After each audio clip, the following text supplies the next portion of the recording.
1:30 बजे class of हो जाएगी, फिर आप आधा घंटा ब्रेक कीजिएगा। चलिए स्टार्ट कर रहे हैं। कल टॉपिक चल रहा था जो है चल रहा था गवर्नेंस, ठीक है। लगभग 4-5 क्लास गवर्नेंस की होंगी और ठीक है, तब ये टॉपिक क्या होगा, कवर होगा। क्योंकि एक भारतीय राज्य व्यवस्था अलग है, उसी से जुड़ा हुआ है गवर्नेंस एक लगभग सब्जेक्ट हो जाता है, समझ लो। और गवर्नेंस सब्जेक्ट जो है पेपर 2 में आता है, जीएस के पेपर 2 का सब्जेक्ट है। लेकिन क्वेश्चन इससे रिलेटेड किसमें आते हैं, प्रीलिम्स में भी आते हैं।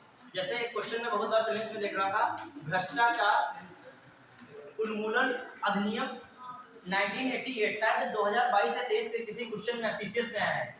क्वेश्चन में मिलान करने के बाद देखिए कैसा क्वेश्चन आया, ये यहीं से उठा क्वेश्चन। देखिए क्या क्वेश्चन था इसमें, सीबीआई, ये जो है सीबीआई में लिख रहा हूं सीधे 1963, फिर लिखा था CIC, CBC, central vigilance commission 1964, फिर लिखा था जो है ईडी लिखा था 1956, ठीक है। और फिर वहीं पे लिखा भ्रष्टाचार निवारण अधिनियम, भ्रष्टाचार निवारण अधिनियम या उन्मूलन अधिनियम के आगे लिख दिया था 1990, ठीक है। अब बताओ ये जो क्वेश्चन है, जो भ्रष्टाचार निवारण अधिनियम में स्टूडेंट पढ़ रहा होगा, जो रियल में ये भ्रष्टाचार वाला कहां पर मामला आएगा, गवर्नेंस में आएगा। कहां पर आएगा, गवर्नेंस में ये मामला आएगा। तो ये जो चीज है, ये कहां पर जो देखी जाए, ये जो गलत है, यहाँ पर कितना लिखा होना चाहिए था, 2018 लिखा, 1988 लिखा होना चाहिए। क्या लिखा होना चाहिए था, 1988। ये 1988 में आया था भ्रष्टाचार निवारण अधिनियम। जिसने गवर्नेंस टॉपिक पढ़ा होगा वो देख रहा होगा बहुत क्वेश्चन सरल है, क्योंकि उसके तुरंत वो पहचान गया कि यहाँ पर जो भ्रष्टाचार निवारण अधिनियम लिखा है, कितना लिखना चाहिए था, 1988 लिखना चाहिए। लिखा गया है मानिए 1990, क्लियर। तो ये गवर्नेंस के टॉपिक से क्वेश्चन है, मतलब प्रीलिम्स में भी गवर्नेंस के टॉपिक से क्वेश्चन आते हैं। जब नागरिक चार्टर अधिनियम पूछ लेगा, और नागरिक चार्टर अधिनियम जो है, ये नागरिक चार्टर किसमें आया था, 1997 में आया था। कौन विभाग था, प्रशासनिक विभाग तथा लोक शिकायत विभाग से जुड़ा कौन था, नागरिक चार्टर जो है, नागरिक चार्टर जो व्यवस्था प्रावधान है वो जुड़ा था, क्लियर। अब आइए जो आज टॉपिक रहेगा, तो जो हमने क्वेश्चन आपको जो है टॉपिक कराया होगा, सूचना अधिकार अधिनियम, ठीक है।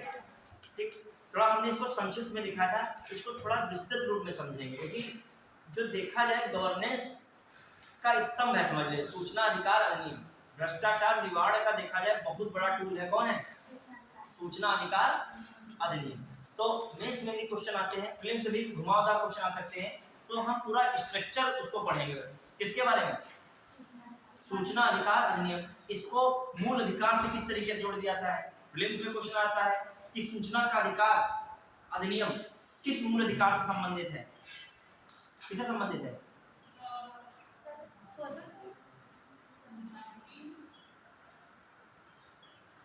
बताइए। देखिए क्वेश्चन का क्या बना है, मतलब सूचना का अधिकार जो है किस मूल अधिकार से संबंधित है।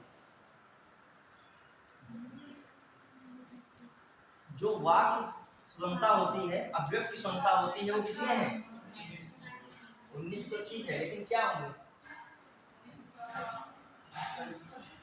19 का 1A में होता है, ठीक है। और सूचना का अधिकार भी किसमें आता है, 19 के 1A में आता है। ये क्वेश्चन भी आ चुका, सूचना का अधिकार की ड्यूटी पुलिस वगैरह में, एसआई वगैरह में, पीसीएस में भी क्वेश्चन लिखा जाता है। सूचना का अधिकार जो है इस आर्टिकल में, तुम याद रखे बेटा 2005 वो पूछ ही नहीं रहा, 2005 क्या पूछ रहा है, 4 आर्टिकल दे दिए, तो किसको लगाओगे, 19 का 1 का एक पार्ट है, क्लियर। थोड़ा कायदे से इसको देखते हैं क्या क्या चीजें हैं। तो गवर्नेंस में हम लोग चीज देख रहे हैं, यहाँ पे कौन है, सूचना अधिकार अधिनियम, सूचना अधिकार अधिनियम 2005।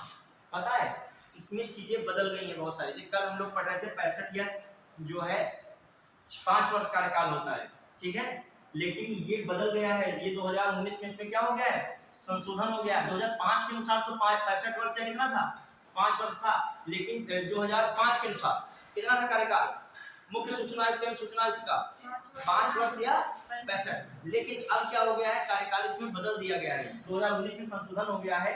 तो क्या हो गया, अब कार्यकाल कौन डिसाइड करेगा, केंद्र सरकार डिसाइड करेगी। मतलब कार्यकाल कोई फिक्स रह ही नहीं गया, क्या कौन डिसाइड करेगा, केंद्र सरकार। तो देखिए अपडेटेड नॉलेज, कल मैं सूचना अधिकार 2005 पढ़ा था, लेकिन इसमें संशोधन हो चुका है कब, 2019 में। तो क्लास इसलिए रेगुलर रहा, मतलब जो है तुम 2005 वाला नहीं पढ़े बैठे हो, फिर अगले दिन आए ही नहीं हो क्लास में। पता नहीं ऐसा कौन सा वर्कआउट है, मतलब क्लास के लिए आप टाइम बचा सकते हो आराम से, कोई ऐसा होता ही नहीं है क्लास के लिए आप इतना टाइम रखिए पढ़ाई। अब बताओ स्टूडेंट के लिए सबसे कीमती चीज कौन है, स्टडी है, देखा जाए वही इन्वेस्टमेंट है, और क्या है बताओ, कौन सा ऐसा बिजनेस जो डाले हो जो उसमें तुमको फायदा मुनाफा घटा होगा, कोई नहीं ऐसा है। अभी ये पढ़ाई है, केवल एक कार्य है पढ़ाई, उसमें भी इन्वेस्टमेंट नहीं, और इतना मतलब आसान है तरीका पढ़ाई का कि आप यहाँ क्लास में बैठे ही रहोगे, बहुत चीजें आंखों के सामने गुजरती हुई चली जाएंगी, कुछ याद रहेगा 10% याद रहेगा, उससे भी काम बन जाएगा। जहाँ देखोगे भ्रष्टाचार निवारण अधिनियम है, कुछ नहीं भूल जाओगे, तो इतना 1980 से कुछ था, 90 92 95 कुछ नहीं था, उतना ही देख के लगा दोगे, पता कौन सा लाइन कौन सा क्वेश्चन बन जाए एग्जाम में, और वो क्वेश्चन आपका 1 साल 2 साल डिसाइड कर दे। एक है 2 क्वेश्चन 4 क्वेश्चन से प्रीलिम्स आदमी रहता है, फिर कितने साल वेट करना पड़ता है, 1 साल वेट करना पड़ता है, सोचिए। तो उसी तरीके से आपको पढ़ना है। इंटर में रेगुलर क्लास जाते होगे, कोचिंग जाते होगे ना, फेल हो जाते, एक डर रहता है। इंटर में ज्यादा सीरियस थे ना, फर्स्ट ईयर में उससे ज्यादा सीरियस थे, जितना क्लासेस बढ़ती गई सीरियसनेस क्या होती गई, कम होती गई, सिविल तक आते आते एकदम धुआंधार सीरियस हो गया है, उधर चले जाओ इधर चले जाओ, कोई वही नहीं है, ठीक है। अब कोई वही नहीं है, क्या बताएं, चलिए स्टार्ट कर रहे हैं, ध्यान दीजिएगा। और बल्कि ये उससे कहीं ज्यादा कंपटीशन वाला है, मगर वो इंटरेस्ट ज्यादा था, उसमें कोई नंबर कम पाता, फेल होता तो रोता, तो दुबड़ा परेशान होता था। यहाँ पे फेल होता कोई बात नहीं, अगला साल, लेकिन एक साल तो तुम्हारा क्या हुआ, कम हो गया ना। इससे बड़ा इंटरव्यू फेल होते कोई दिक्कत नहीं थी, जब इधर एक साथ फेल होता है तो उधर भी हो सकता था मामला। अब देखिए सूचना अधिकार अधिनियम 2005 में क्या पहले समझे, बेसिक बातें क्या है वो लिखेंगे। कि मेंस में क्वेश्चन आ चुका है, सूचना अधिकार अधिनियम 2005 से क्या समझते हैं, इसकी विवेचना कीजिए, समझाइए। तो सबसे पहले ब्रीफली इसके बारे में लिखेगा शासन प्रशासन में पारदर्शिता एवं उत्तरदायित्व लाने के उद्देश्य से, शासन प्रशासन में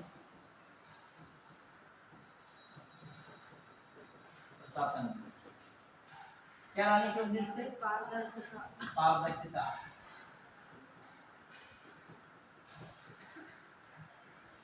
लाने के उद्देश्य से,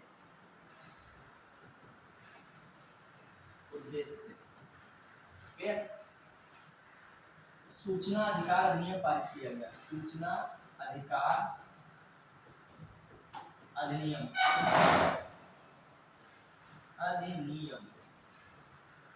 2005 पारित किया गया,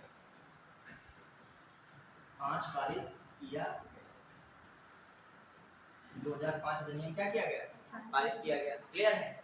अब आ जाइए, शासन है और क्या है, प्रशासन में क्या लाने के लिए, पारदर्शिता। देखिए कोई भी आप कार्य करो उसमें पारदर्शिता बहुत जरूरी है, सच बता रहा हूँ। आप यदि मान लीजिए एक गवर्नमेंट जॉब कर रहे हो, तो उसके साथ कोई भी ऐसा कार्य मत करो जहाँ से सैलरी आपको लेनी पड़े, यदि है तो संज्ञान विभाग के होना चाहिए। एक लाभ के पद पर सरकार से जुड़े हो तो दूसरा लाभ का पद आप नहीं ले सकते हो, ये हमेशा ध्यान रखिए। ये चीजें पहले से मतलब यदि होता है तो आप विभाग को पहले से क्या कर दीजिए, तो कोई भी कार्य में क्या होनी चाहिए, मेरा कहने का मतलब क्या होनी चाहिए, बाद में वो चीजें दिक्कत करेंगी। मान लीजिए आप गवर्नमेंट जॉब में हैं, आपने कुछ ऐसी क्रियाविधि कर दी जिससे लाखों का घोटाला हो गया, ठीक है, आपकी गवर्नमेंट जॉब किए हुए मात्र 10 साल हो पाए हैं, और पीछे से घोटाला कितने का हुआ, मान लीजिए आ गया चेक 50 लाख, ऑप्शन 2 है, या फिर 50 लाख रिकवर कीजिए या फिर जेल जाइए, समझ रहे हो। अब बताओ 50 लाख तो बोला 10 साल की नौकरी में नहीं बचा पाए होगे, ठीक है, और तुम सोच रहे हो काहे हमको सरकारी नौकरी मिली, काहे हम ऐसा कार्य यहाँ पर कर बैठे। तो ये चीज होता है क्या, भ्रष्टाचार। मान लीजिए किसी व्यक्ति से आपने पैसे लिए इतनी बड़ी संख्या में, और आपने कुछ उसका कार्य मतलब भ्रष्टाचार में लेते हैं, अब वो मांगेगा, और ये मांगेगा, कोर्ट तक गया, कोर्ट ने कहा कि इसको मुआवजा इतना दीजिए, वापस कीजिए, दोगे क्या, सब खेत खलिहान बेच डालोगे जो कुछ होगा। तो ऐसे भी नौकरी करिए मगर किससे दूर रहिए, भ्रष्टाचार से, इस तरीके, क्योंकि फिर वो नौकरी भी तुमको एक हटने लगेगी, कलंक हो जाएगी तुम्हारे लिए। तो ऐसे बेरोजगार हम अच्छे थे कि हमको देना तो नहीं, जो कुछ प्लाट था वो भी बेच के देना पड़ रहा है। चलिए आगे, तो एक जो भी कार्य कीजिए, सरकार से भी आप पैसा ले रहे हैं कहीं से, तो आप क्या बताइए, हर चीज की जानकारी स्पष्ट रखिए, मतलब रिकवर किया जाएगा, बाद में क्या किया जाएगा आपसे, रिकवरी में क्या हो, दंड का प्रावधान भी है। अभी ये भी आएगा, एक अभी पढ़ाऊंगा मैं आपको, भ्रष्टाचार निवारण या भ्रष्टाचार उन्मूलन अधिनियम 1988, इसमें सरकार ने संशोधन करके कर दिया है 2018, भ्रष्टाचार निवारण अधिनियम 2000 क्या है 18। उस भ्रष्टाचार के अंतर्गत कोई भी लोक सेवक रिश्वत देने वाला और रिश्वत लेने वाला, दोनों लोक सेवकों के लिए है, जनता के लिए जैसे नहीं है ये, दोनों लोक सेवक जो दोनों देने लेने वाला यदि पकड़े जाते हैं तो दंड स्वरूप उनको जुर्माना देना ही पड़ेगा। 3 से 7 वर्ष की क्या है कारावास है, क्या है कारावास। समझ लीजिए कितना सख्त जो है इस पे लॉ कानून बना है, समझ रहे हैं। अब आपके मन में होगा भ्रष्टाचार, आपको जो आपके विवेचना करते हो कि भ्रष्टाचार हो रहा है या नहीं हो रहा वो आप जान सकते हो, ये प्रैक्टिकली आपको पता होगा, ठीक है। चलिए, लेकिन प्रावधान इस पर क्या बने हैं, बहुत ही सख्त बने हैं, और खासकर किसके लिए, सिविल सेवकों के लिए, जिसमें आप जाना चाहते हो। क्लियर। चलिए, ऐसे आम आदमी के लिए इतना भ्रष्टाचार नहीं है, वो भी है उसमें संलिप्त, लेकिन सिविल सेवक यदि भ्रष्टाचार करता है तो उसकी जिम्मेदारी है। सिविल सेवक कितनी बड़ी चीज पे है, लोकतंत्र को जन केंद्रित करने के लिए सबसे इंपॉर्टेंट कौन है, सिविल सेवक। कल ही बता था उसकी आपने कमियां देखी थी, लेकिन उसकी इंपॉर्टेंस भी क्या है। सरकार की जितनी योजनाएं हैं जमीन तक पहुंचाने में किसका योगदान है, जो सिविल सेवक चाह जाए भारत बहुत बढ़िया भारत बन जाएगा, एक नया भारत कहा जाता है सही बन जाए। क्यों, क्योंकि जितना योजना से ऊपर से पैसा आता है, इस सिविल सेवक चाह जाए तो उसको जमीनी स्तर पर पूरा रेगुलेट कर दे तो बहुत फायदा हो जाएगा। प्लस आंतरिक सुरक्षा भी कौन संभाले हुए देखा जाए, मान लीजिए विदेश मंत्रालय में ऑफिसर ही तो बैठे हैं, विदेश मंत्री जरूर मेन ऊपर से वो पूरा गाइड कर रहे हैं, लेकिन काम कौन कर रहा है, ऑफिसर्स। आप अदर चले जाइए, सिक्योरिटी में चले जाइए, इंटरनल सिक्योरिटी में बहुत सारे रॉ है, आईबी है, उसमें भी कौन है, निदेशक है, वो सब किससे गए हैं, यूपीएससी आईएएस वगैरह से गए। तो सोचिए इंटरनल सिक्योरिटी में भी कौन योगदान कर रहा है, लोकतंत्र में भी कौन योगदान कर रहा है, देश को विकसित भारत बनाने के लिए किसका अंदर से योगदान है, सिविल सेवक। तो अब वो यदि घूस लेता हुआ पकड़ा जाएगा तो फिर उसके लिए क्या रहेगी, दंड का प्रावधान भी तो ज्यादा रहेगा, जिम्मेदारी ज्यादा है, तो गलत कार्य करोगे फिर सजा भी क्या रहेगी, ज्यादा ही रहेगी, ठीक है। चलिए, वो भी क्वेश्चन आता है निवाड़ वाला, देखते बाद में। पहले सूचना अधिकार अधिनियम 2005 में कुछ बातें यदि मेंस में क्वेश्चन आ जाए, प्रीलिम्स में यहाँ के अंदर की लाइनें उठा के स्टेटमेंट वाइज देने लगे तो क्या करोगे। देखिए, पहले सूचना अधिकार अधिनियम 2005 में पहले बेसिक मैंने बात बताई, शासन प्रशासन में पारदर्शिता। अच्छा, पहले इसको हम बताने से पहले कुछ बातें बता रहे हैं, जैसे आरटीआई में 60 में लिखना, आरटीआई 2005, इसमें क्या क्या आपको लिखना है, यदि मेंस में भी आ जाए तो क्या क्या दिमाग में पॉइंट्स होना चाहिए, और प्रीलिम्स में आए तो कहाँ से इसमें क्वेश्चन आ सकता है। पहली बात क्या है, दिमाग में ऐसे स्ट्रक्चर बनाया करो, क्या है उद्देश्य, इसका क्या है उद्देश्य, इसका क्या है, क्या इसका गोल है, ठीक है। फिर ये कॉन्स्टिट्यूशन से कुछ जुड़ा है तो क्या है उसको क्या कर दीजिए, शामिल कर दीजिए। लागू वगैरह कब हुआ उसके ऊपर ही विवरण बता दीजिए, कब लागू वगैरह हुआ है। फिर जो हम लोग देखें दूसरी क्या चीज है, जो इसके अंतर्गत निकाय है, कौन सी बॉडी इसके अंतर्गत आती है, कौन से निकाय इसके अंतर्गत आते हैं, अंतर्गत आते हैं, ठीक है, अंतर्गत निकाय। क्लियर। फिर इसको हम क्या कहते हैं, कौन नहीं निकाय आते हैं, कौन इसके अंतर्गत निकाय नहीं आते हैं, निकाय नहीं है इसके अंतर्गत, मतलब किसको इस दायरे से बाहर रहने की छूट मिली हुई है, जैसे सशस्त्र सेना बलों को क्या मिली है, छूट मिली है, इससे बाहर रह सकते हैं। फिर जो है आरटीआई 2005, आरटीआई क्या है 2005, आरटीआई 2005 के अंतर्गत जो प्राप्त अधिकार हैं, क्या अधिकार मिले हैं नागरिकों को, अधिकार भी तो कुछ में मिले कि नहीं मिले हैं, क्या अधिकार प्राप्त हैं ये अधिकार बताना होगा।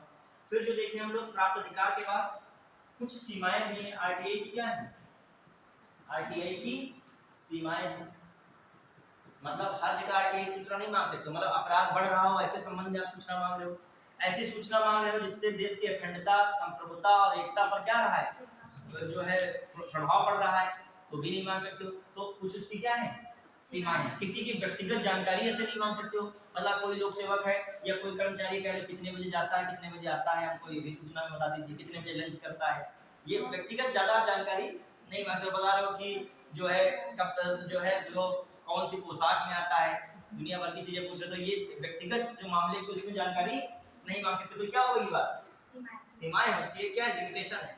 फिर जो इसने जो क्या किया है, किसका गठन की बात किया है इसने, सेंट्रल इंफॉर्मेशन कमीशन, ये सेंट्रल की बात की है। फिर स्टेट इंफॉर्मेशन कमीशन, इसको बताओगे। प्लस इसमें जो संस्थाएं हैं, संस्थाओं का स्वरूप, संस्थाओं का स्वरूप सबसे पहले से मान लीजिए सीआईसी है या एसआईसी है, उसके नीचे प्रथम अपीलीय अधिकारी, फिर नीचे लोक सूचना अधिकारी, थोड़ा सा वो बताइए।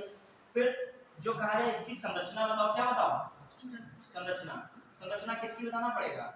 एक सीआईसी है और एसआईसी। आप सीआईसी की बता दीजिए, कॉपी वैसे ही किसकी है? सीआईसी की, एसआईसी की है। क्लियर? सीआईसी में समझ रहे हो? क्या बताओगे इसे? मान लीजिए एक मुख्य आयुक्त है, मुख्य सूचना आयुक्त, तो दूसरे क्या है? 10 अन्य सूचना आयुक्त हैं। फिर उनके नीचे भी देखा जाए, मुख्य सूचना आयुक्त के अंतर्गत 2 सचिव होते हैं, 2 पद होते हैं। एक होता है आपका अपर सचिव, एक कौन होता है? पंजीयक रजिस्ट्रार होता है। फिर उसके नीचे की हायरार्की क्या होती है? उसके नीचे 4 संयुक्त सचिव लगे होते हैं। क्या लगे होते हैं? अब देखो यहीं पर क्या दिख रही है आपको? ब्यूरोक्रेसी यहाँ पे भी दिख रही है। मतलब ब्यूरोक्रेसी को सुधारने के लिए भी किसकी जरूरत पड़ रही है? ब्यूरोक्रेसी की जरूरत पड़ रही है। समझ पाओ, यदि मान लीजिए करप्शन को कम करना है तो पकड़ते कौन आके? Anti corruption. एंटी करप्शन में पकड़ते हैं एंटी करप्शन टीम। और एंटी करप्शन टीम का भी कोई क्या होता है? हेड होता है। तो वो भी कहीं ना कहीं किसका भाग हो गया? ब्यूरोक्रेसी का। मतलब ब्यूरोक्रेसी की करप्शन को रोकने के लिए भी किसकी जरूरत पड़ रही है? तो सोच लो ब्यूरोक्रेसी कितनी मजबूत है। समझ पाए कि नहीं? मतलब लेवल समझिए, किसी भी मंत्री की भी जांच यदि होती है तो सीबीआई कर रही है, तो सीबीआई में भी कौन है? ब्यूरोक्रेसी है कि नहीं है? कोई रैंक का आईएएस है, वो निदेशक बना हुआ है।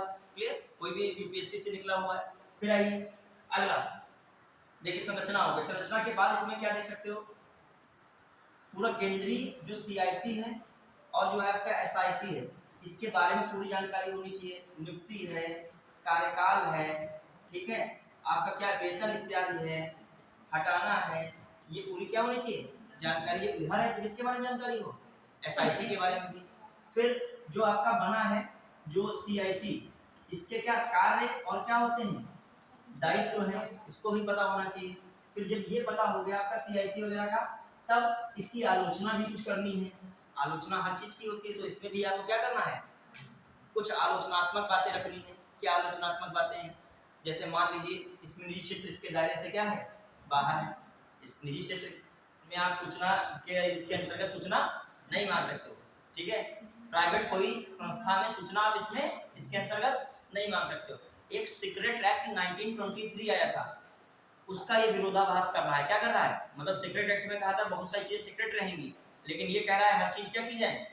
उजागर की जाए। आंतरिक सुरक्षा के मामलों में भी देखा जाए इसकी पावर क्या हो जाती है? कम हो जाती है। और इसमें सेंट्रलाइजेशन ज्यादा है। इसमें पावर किसकी ज्यादा कर दी गई है?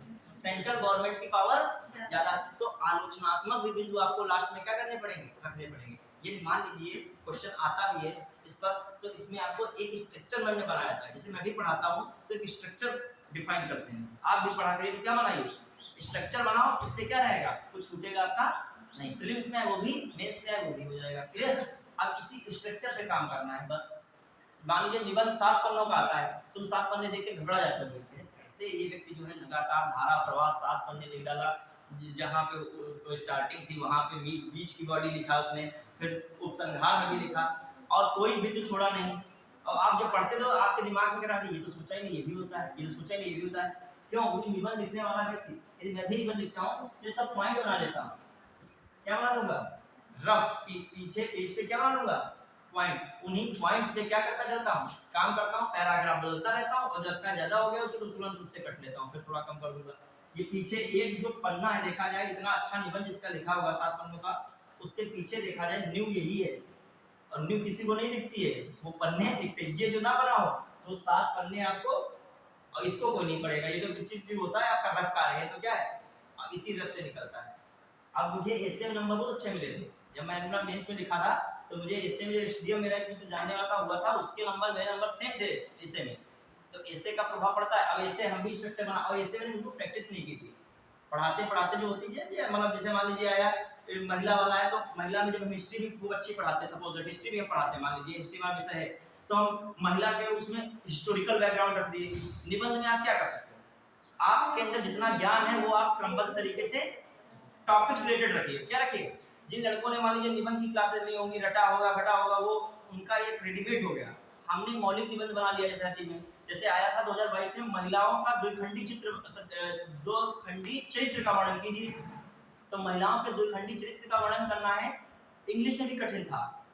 डुअल करेक्टर बताइए महिलाओं का, तो आप पहले टॉपिक को कायदे से पढ़िए, डुअल करेक्टर क्या है। फिर हमने जो महिलाओं का करेक्टर पढ़ा, अब मान लीजिए डुअल करेक्टर एक मतलब कहने का मतलब एक घर वाला करेक्टर देखा जाए, एक बाहर वाला। पहले बात कुछ चीजें कॉमन सेंस होनी चाहिए, तभी कहा था केवल किताबों तक ही नहीं रहा करिए, थोड़ा समाज में भी चीजें क्या होती हैं। अब ये चीज जब आप टॉपिक ही नहीं समझ पा रहे उसके अंदर कुछ कर पाओगे क्या। अब आइए, अब आपका इतना ज्ञान है महिलाओं से रिलेटेड, कॉन्स्टिट्यूशन वाला नॉलेज पूरा रखिए, जो भी क्लास महिलाओं से संबंधित है, जो भी अधिनियम महिलाओं, घरेलू महिला अहिंसा अधिनियम 2005 जैसे जो भी महिलाओं से संबंधित है, आर्टिकल्स हैं समानता वाले, वो आर्टिकल रखिए। जो भी महिलाओं से जो पॉलिटी में किसी का स्टेटमेंट है, भीमराव अम्बेडकर का है, विवेकानंद का है, किसी का भी स्टेटमेंट, महात्मा गांधी का है, महिलाओं संबंध में उसको दिमाग में रखिए। क्लियर। महिलाओं संबंधित कुछ पंक्तियां, कभी मान लीजिए कुमार विश्वास का गाना चल रहा, कभी का वो चीज देखिए, फ्रूटफुल देखिए, ठीक है। नारी वाला है उनका कि नहीं, बहुत बढ़िया है, ठीक है। तो वो जैसे मान लीजिए 4 लाइनें दिमाग में आ रही हैं, तो बढ़िया इन्वर्टेड कॉमा में लिख दिया, उसमें क्या है भी, आप निबंध में क्या हो, स्वतंत्र हो। अब मौलिकता होनी चाहिए। अब हिस्टोरिकल बैकग्राउंड में निबंध के बारे में लिख दिया कि मान लीजिए प्राचीन काल में ये था, फिर मध्य काल में ये हुआ, आधुनिक काल में महिलाओं संबंधित ये प्रावधान, यहाँ पूरी हिस्ट्री का पूरा क्या कर दिया, पोस्टमार्टम कर दिया हिस्ट्री का यहाँ पर। तब एक निबंध बनता है। ज्योग्राफिकल रूप में देखा तो उसको भी डाल दिया हमने कि मान लीजिए कहाँ पर लिंगानुपात ज्यादा है, कहाँ पर लिंगानुपात कम है, कहाँ पर आप पढ़ते हो, ज्योग्राफी में पढ़ते हो, डेमोग्राफी में। तो यदि कोई करंट की चीज आई है तो वो डाल दिया। कोई योजनाएं सरकार द्वारा अभी नारी शक्ति मिशन 5.0 शुरू हुआ है, उसमें ईगल है मिशन, ये सारे मिशन है, उसमें से कोई चीज डाल दीजिए कि मतलब कोई चीज आप ऐसे लिखोगे तो उसमें आपको क्राइटेरिया नहीं रहना है, क्या करना है, हर चीज से रिलेटेड कर दीजिए। तो कॉमन सी बात, लास्ट में जब वो चेक करेगा तो उसके कलम से नंबर ज्यादा ही निकलेंगे, क्योंकि राइटिंग आपकी अच्छी होगी, लिखा सब होगा, तो नंबर कैसे काटेगा। क्लियर। चलिए अब आइए, तभी हर विषय की उपयोगिता मैं बता इसलिए रहा हूँ, तुम लोग अभी मान लीजिए शिक्षा निकाय निकल जाए कि प्रीलिम्स निकालना ही अंतिम लक्ष्य क्या, अंतिम लक्ष्य सचिवालय तक पहुंचना। तो यदि पहुंचना है तो हर चीज से गुजरना पड़ेगा। ए से 3 आते हैं समीक्षा, कितने आते हैं, 3 आते हैं। कितने नंबर के आते हैं, 40 नंबर, कितने से 3। यदि 120 में तुम अच्छा खासा कवर कर ले जाओ, इससे तो बहुत फायदा मिलेगा। कोई लड़का पा रहा है 120 में 40 नंबर और तुम पा रहे हो 80 या 90 नंबर, तो कितने नंबर की लीड ले ली, 50 नंबर की लीड। और ये एकदम ज्ञान नहीं होगा, ये डेली क्लास पढ़ोगा, गवर्नेंस की कौन सी चीज तुमने याद आ गई वहां, जिससे भ्रष्टाचार की वर्ड पढ़ी तुमने यहाँ से लिख दी, क्योंकि एक दिन के ज्ञान से थोड़ी होगा, वो रट लोगे काम चल जाएगा, डेली पढ़िए। इसीलिए चलिए अब आइए, जो हम देख रहे हैं इसका पहला स्टार्टिंग जो यहाँ से हमने लिखा था वही रखेगा। क्या लिखा था, शासन प्रशासन में भ्रष्टाचार जो है, शासन प्रशासन में पारदर्शिता लाने के उद्देश्य से आरटीआई अधिनियम 2005 पारित किया गया, ठीक है। फिर लिखेगा इसके प्रावधान के अंतर्गत,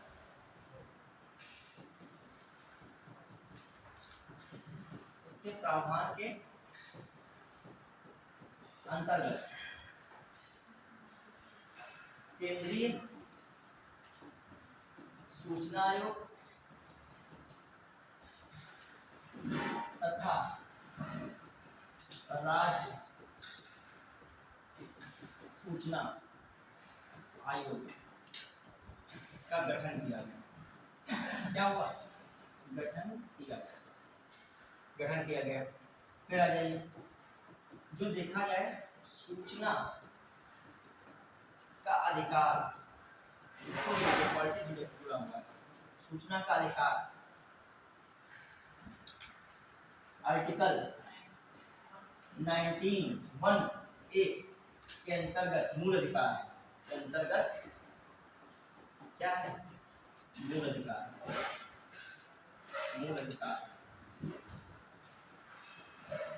ठीक है, सूचना का अधिकार संविधान में आर्टिकल 19(1)(a) के अंतर्गत 1 है फिर ए है, के अंतर्गत क्या है, मूल अधिकार है। फिर इसको बता दिए, कल ही आपने से बताया था 12 अक्टूबर 2005 को जम्मू कश्मीर तथा लद्दाख को छोड़कर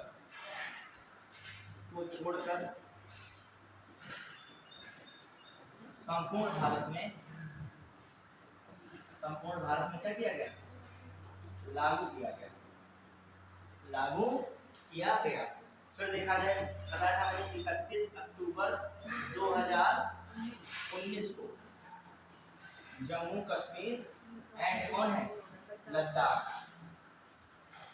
लद्दाख में लागू किया गया,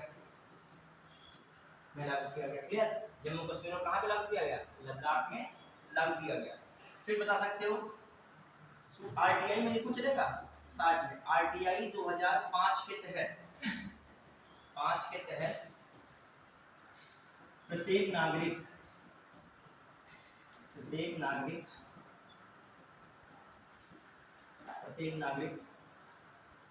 अभिलेखों, दस्तावेजों,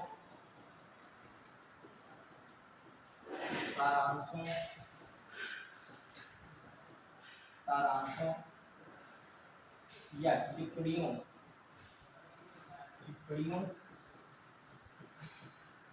की प्रमाणित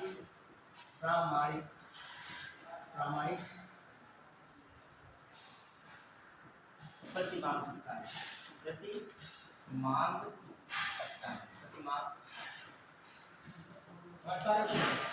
अर्थात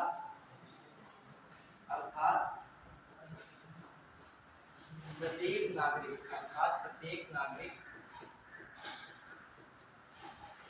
सरकार से प्रश्न पूछ सकता है,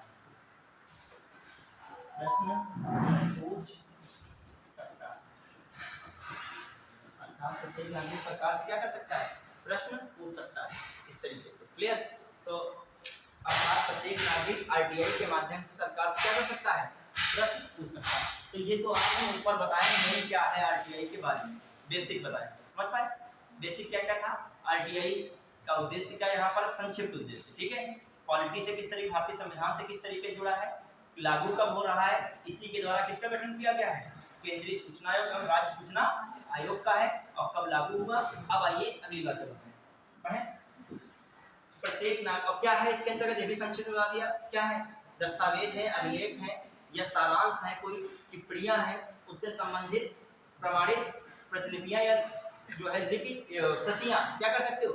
मांग सकते हो। मांगते हो कि नहीं? जानकारी मांग रहे तो उसकी प्रमाणित कोई जो है प्रति मिलती है आपको। प्रमाणित इसलिए मैं कह रहा हूँ कि गलत जानकारी नहीं दे सकता है, या फिर बताया कभी जानकारी उपलब्ध नहीं है, फिर क्या होगा? जो जानकारी सही होगी वही आपको दी जाएगी। बढ़िया है, क्लियर। अब आइए कुछ और बातें। अब जो हम लोगों ने देखा, अब मैंने कहा था उद्देश्य, क्या बताना है? उद्देश्य क्या होता है बताइए आप लोग, उद्देश्य में क्या लिख सकते हो? पहला उद्देश्य क्या है? हाँ, लोक प्राधिकारी कार्यों में, प्राधिकारी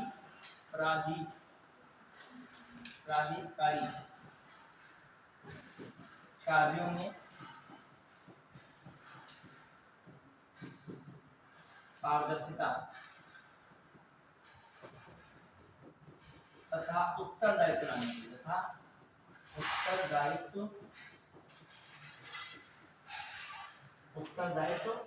लाने के लिए, ये भी दिमाग में रखिएगा। पारदर्शिता, उत्तरदायित्व क्या करने के लिए? लाने के लिए, क्लियर। फिर आ जाइए, दूसरा क्या हो सकता है? सूचना तक आम जनता की पहुंच सुनिश्चित करने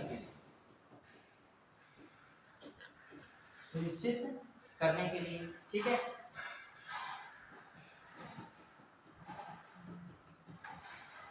क्लियर, ये हो गया आम जनता तक सूचना की क्या करना? पहुंच सुनिश्चित करना। फिर आइए दूसरा क्या है? केंद्रीय सूचना आयोग तथा राज्य सूचना आयोग का गठन करने के लिए, गठन करने के लिए। फिर जो अगला ध्यान दीजिएगा, लिखा सूचना आयोग का क्या करने के लिए? गठन करने के लिए। फिर जो हम लोग देखें और क्या क्या चीजें हो सकती है? सूचना अधिकार कानून 2005 को व्यवहार में लाने के लिए, व्यवहार में लाने के लिए, व्यवहार में लाने के लिए। फिर अगली बात है क्या, सूचना अधिकार कानून 2005 किस में लाने के लिए, व्यवहार में लाने के लिए। फिर आ जाइए जो और हम लोग देखें और देखा जाए क्या और क्या हो सकता है। ये सारी चीजें किससे संबंधित हैं, इसको पूरा करने क्या बता रही है, उद्देश्य। लोक प्राधिकारी कार्यों में सूचना तक आम जनता की पहुंच और केंद्रीय सूचना आयोग और राज्य सूचना आयोग और क्या करना, ये कानून है उसको किसमें लाना, व्यवहार में लाना। तो इस तरीके से स्टेटमेंट आ जाए कि सूचना अधिकार अधिनियम के उद्देश्य हैं, पहला लिखा हो कि आम जनता तक सूचना की पहुंच निश्चित करना, दूसरा लिखा हो केंद्रीय सूचना आयोग तथा राज्य सूचना आयोग का गठन किया जाना, फिर तीसरा पॉइंट लिखा हो सूचना अधिकार अधिनियम कानून को व्यवहार के रूप में या व्यवहारिक रूप में लाना, फिर लिखा हो उसमें कोई नहीं या एक से अधिक होता है बीपीएससी में ऐसा क्वेश्चन, तो कौन लगाओगे, एक से अधिक वाला लगाओ। क्लियर, तो आप उसमें समझिए केवल, बढ़ाएंगे। अब आ जाइए, अब कौन है इसके निकाय के दायरे में कौन कौन है, मतलब कहा जाए सूचना अधिकार अधिनियम के अंतर्गत कौन कौन निकाय हैं, कौन कौन संस्थाएं हैं वो बताइए आप। जैसे शासन के सभी मामले इसके अंतर्गत आ जाएंगे, शासन का कोई भी मामला होगा उसमें आप क्या कर सकते हो, प्रश्न पूछ सकते हो, कोई प्रतिलिपि मांग सकते हो, शासन के सभी मामलों में। फिर मैं कह रहा हूँ संघ स्तर पर, फिर कहाँ पे, राज्य स्तर पर, फिर स्थानीय स्तर पर, मतलब तीनों स्तरों पर भी आप क्या कर सकते हो, सूचना वगैरह मांग सकते हो। फिर जो ये सरकार द्वारा कोई भी वित्त पोषित संस्था होगी या सरकार द्वारा कोई भी अनुदान प्राप्त करता होगा, सरकार से क्या प्राप्त करता होगा, अनुदान प्राप्त करता होगा, उसकी भी सूचना आप मांग सकते हो। ठीक है, तो ये इसमें निकाय आ गए, तो उसको भी लिख लिया कौन कौन है इसके अंतर्गत, 60 में लिख लेगा इसके अंतर्गत आने वाले निकाय या अंतर्गत निकाय, अंतर्गत निकाय कौन कौन है बताइए। अंतर्गत निकाय में पहली बात मैंने कौन सी की है, जो है शासन के सभी मामलों, शासन के सभी मामलों, शासन के सभी मामलों कॉमा सभी स्तर की सरकार, सभी स्तर की सरकार। ठीक है, मतलब यहाँ पर क्या संघ, फिर कौन है राज्य, फिर कौन है स्थानीय। ठीक है, तथा अनुदान प्राप्त करता, अनुदान प्राप्त करता, अनुदान प्राप्त करता भी इसके, तो ये कौन से निकाय, अंतर्गत आने वाले निकाय। ठीक है, छूट प्राप्त निकाय, छूट प्राप्त आरटीआई से, आरटीआई के अंतर्गत हम 60 में आरटीआई के अंतर्गत, और ये आरटीआई से छूट प्राप्त निकाय, छूट प्राप्त निकाय। ठीक है, इसमें धारा 2 है, धारा 2 में निर्दिष्ट विषय कुछ रखे गए हैं, उनको है तथा सशस्त्र सेना बलों को इसके दायरे से बाहर रखा गया, इसके दायरे से बाहर रखा गया, इसके दायरे से क्या रखा गया है, बाहर। तो धारा 2 में कुछ विषय मान लीजिए रखे गए हैं, धारा 2 के अंतर्गत जो भी है, और दूसरा कौन है, सशस्त्र सेना बलों को, जैसे बीएसएफ है, सीआरपीएफ है। ठीक है, ये सब पैरा फोर्सेस होते हैं कि नहीं, इन्हें क्या सशस्त्र बल कहते हैं, इनको भी इस दायरे से क्या रखा गया है, बाहर रखा गया। तो ये अंतर्गत वाले नहीं है, मतलब ये दायरे से बाहर वाले हैं। क्लियर, पढ़ेंगे अभी नहीं, न्यायालय नहीं, न्यायालय है इसके दायरे में, न्यायालय सक्षम अधिकारी जो सक्षम कार्यालय आते हैं उसमें न्यायालय आता है, और यहाँ तक सुप्रीम कोर्ट का जो है मुख्य न्यायाधीश का कार्यालय और हाई कोर्ट के मुख्य न्यायाधीश का भी कार्यालय किसके अंतर्गत आता है, यही तो क्वेश्चन फंसा देगा एग्जाम हॉल में कि वहां लिखेगा इनमें से कौन जो आरटीआई के दायरे में आते हैं, नहीं आते हैं, तो वहां लिखेगा सशस्त्र सेना बल। ठीक है, फिर नंबर 1 लिखेगा लोकसभा, नंबर 1 लिखा माने सशस्त्र सेना बल, जैसे इस तरीके से लिखा आरटीआई के, अब ये पूरा पढ़ोगे तो समझ जाओगे, आरटीआई के दायरे में नहीं आते। ठीक, मैंने लिखा, फिर लिखा पहला नंबर 1 सीजीआई का कार्यालय, फिर नंबर 2 लिखा राष्ट्रपति या राष्ट्रपति या राज्यपाल,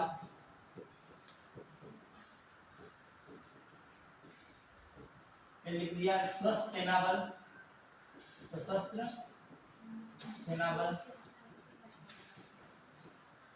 फिर लिखा 4 नंबर पे पीएम, ठीक है, ये वर्ड हमने लिख दिया इसे पीएम। फिर इसी में लिख दिया लोकसभा स्पीकर, लोकसभा स्पीकर, इसको लिख दिया लोकसभा स्पीकर। क्लियर, ऐसे वर्ड्स में लिख दिए। फिर अब देखिए ऑप्शन में लिख दिया, option A 1 2 1 2 3, option B 2 3, option C 3 केवल 3, और ऑप्शन डी जो है 3 and 4। मतलब कौन सा ऑप्शन होगा? आईएएस में इस तरह के क्वेश्चन बनते हैं यूपीएससी में, बताइए। इसमें नहीं, दायरे में नहीं लिखिएगा, बोले होंगे तो कौन हो जाएगा? सी वाला हो जाएगा, ठीक है। अब एक स्टूडेंट मान लीजिए पढ़ा नहीं हो तो उसको लगेगा सीजीआई का कार्यकाल है, सीजीआई है, सीजीआई मतलब न्यायाधीश है, उसको काहे सूचना के दायरे में, न्यायपालिका स्वतंत्र है, दिमाग में रखेगा। न्यायपालिका एक हिसाब से देखा जाए कार्यपालिका का न्यायपालिका में इंटरफेयर हो गया, इसके माध्यम से क्या हो गया है, इंटरफेयर हुआ कि नहीं? कहीं ना कहीं न्यायपालिका की शक्ति को ये क्या कर रहा है, कम कर रहा है। भाई जानकारी सरकार मतलब एक हिसाब से जनता के लिए न्यायपालिका को भी क्या कर दिया गया, बोल दिया गया कि कोई जानकारी मांग लीजिए, ठीक है। फिर आ जाइए दूसरा कौन है, राष्ट्रपति या राज्यपाल, बिल्कुल मांग सकते हैं। फिर प्रधान सशस्त्र सेना बल नहीं मांग सकते, दायरे से बाहर है। फिर लिखा पीएम, लोकसभा स्पीकर, ठीक है, और राज्यसभा का सभापति, इन सबकी जानकारी मांगी जाती है। विधानसभा का भी स्पीकर हो, उनकी भी मांग सकते हैं। मुख्यमंत्री हो, उनकी भी जानकारी। लेकिन कौन बचा है इसमें, सशस्त्र सेना बल। क्लियर, बढ़ा है? तो हर चीज इसलिए इंपॉर्टेंट हो जाती है। फिर आ जाइए, तो ये बात हो गई। अब आइए आरटीआई, आरटीआई के अंतर्गत प्राप्त अधिकार, सूचना का अधिकार के अंतर्गत प्राप्त क्या है, अधिकार, क्या अधिकार प्राप्त है, ठीक है। बताइए इसमें क्या क्या अधिकार प्राप्त हो सकते हैं। पहला अधिकार क्या प्राप्त हो सकता है, अभिलेखों, ये दस्तावेजों का निरीक्षण, अभिलेखों या दस्तावेजों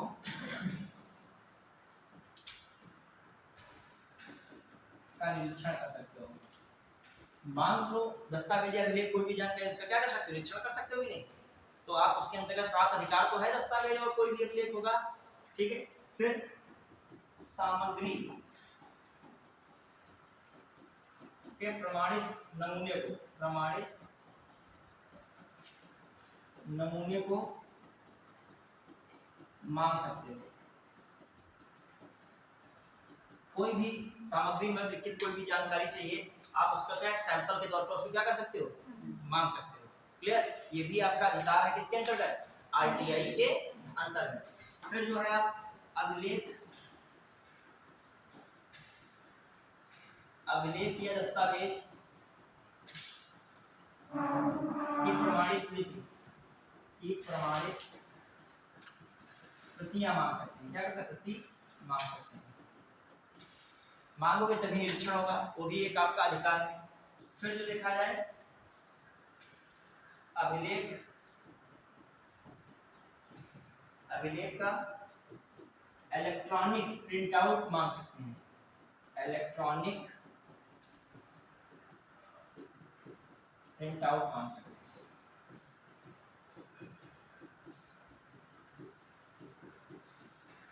इलेक्ट्रॉनिक क्या मांग सकते हैं, प्रिंट आउट मांग सकते हैं। क्लियर, तो ये भी दिमाग में रखिए, ये सब चीजें क्लियर है कि नहीं, तो ये दिमाग में रखेगा। तो ये चीजें क्या है, आपको आरटीआई के अंतर्गत क्या है, प्राप्त है, कि आप कोई भी डॉक्यूमेंट्स हो उसका निरीक्षण कर सकते हैं। फिर दूसरी बात है जो कहा जाए कि कोई भी अभिलेख है उसका नमूना सैंपल मांग सकते हैं, ठीक है। फिर कह रहा हूँ इलेक्ट्रॉनिक प्रिंट आउट कोई मांग सकते हैं, ले सकते हैं किसी अभिलेख इत्यादि का। और फिर तीसरा मामला क्या है, चौथा मैं कह रहा हूँ इसमें क्या है, दस्तावेज कोई भी है आपका, उसकी कोई क्या मांग सकते हैं, प्रतियां कोई मांग सकते हैं, प्रमाणित प्रतियां। ये आप क्या है, ये किसके अंतर्गत अधिकार है, आरटीआई के अंतर्गत प्राप्त आपके क्या है, अधिकार है। अब लिखिएगा आरटीआई की सीमाएं भी हैं, आरटीआई की सीमाएं, आरटीआई की सीमाएं। अब इसमें सीमाओं में क्या है, ऐसी सूचनाओं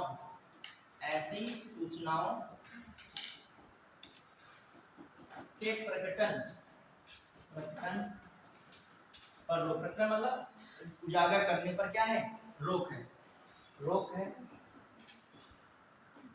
जो देश की एकता, ठीक है, अखंडता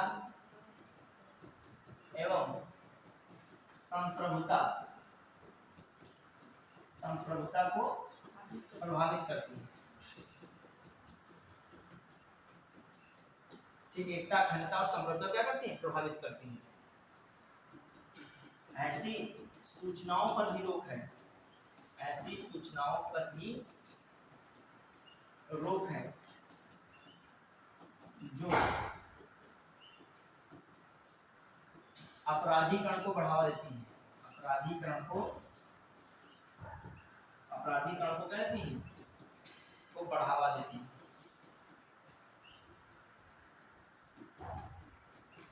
अपराधीकरण कहती हैं, बढ़ावा देती है, जो अपराधीकरण बढ़ाने वाली है सूचनाएं उन पर भी क्या है, आपकी रोक है। क्लियर, अपराधीकरण को बढ़ावा देने वाली सूचनाओं पर भी रोक है। फिर आ जाइए, ऐसी सूचनाओं पर भी रोक है, ऐसी सूचनाओं के प्रकटन पर रोक,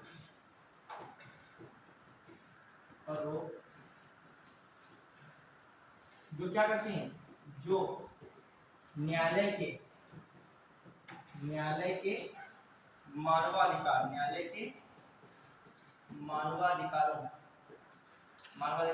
की अवमानना करती है, न्यायालय की अवमानना करती है,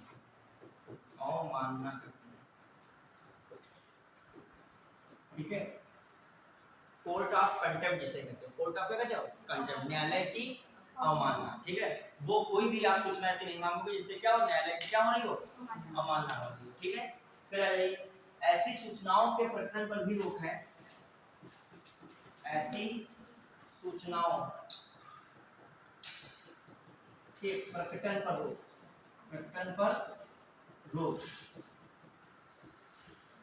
जो विधानमंडल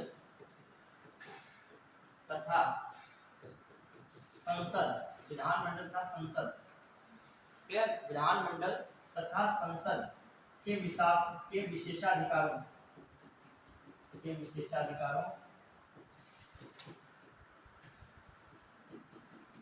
को भंग करती।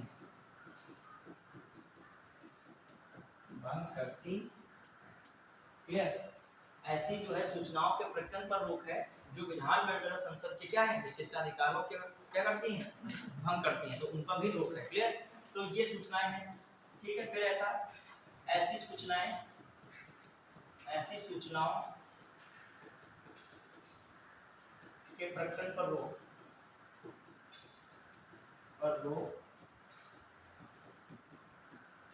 जो व्यक्ति के निजी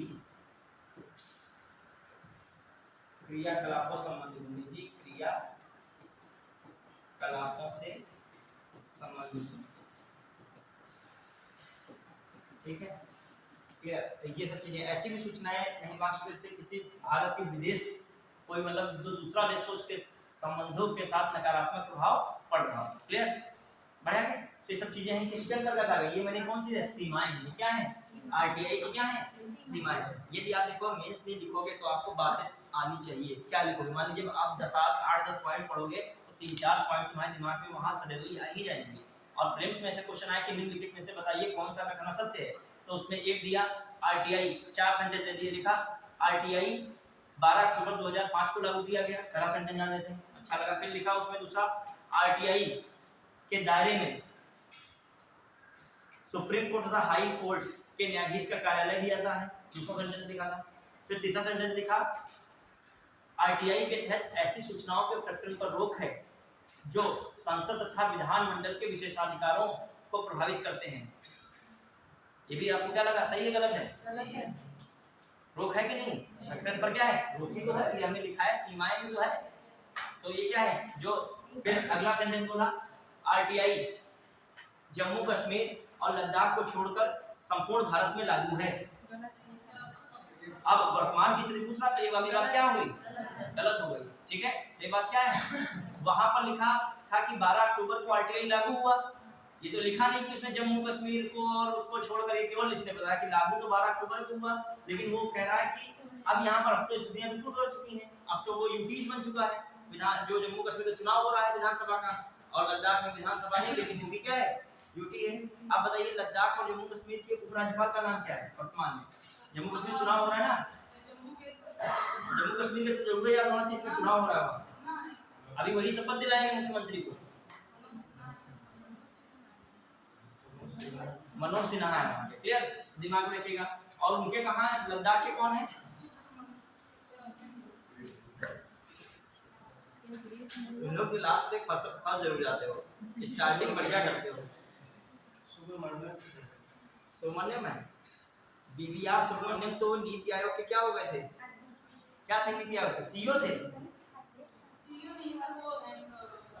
नीति आयोग में बीवीआर सुब्रमण्यम कौन थे, उपाध्यक्ष है कि वो जो है उपाध्यक्ष है, सुमन बेरी शायद है, सीईओ है कि उपाध्यक्ष है, सुमन बेरी क्या है,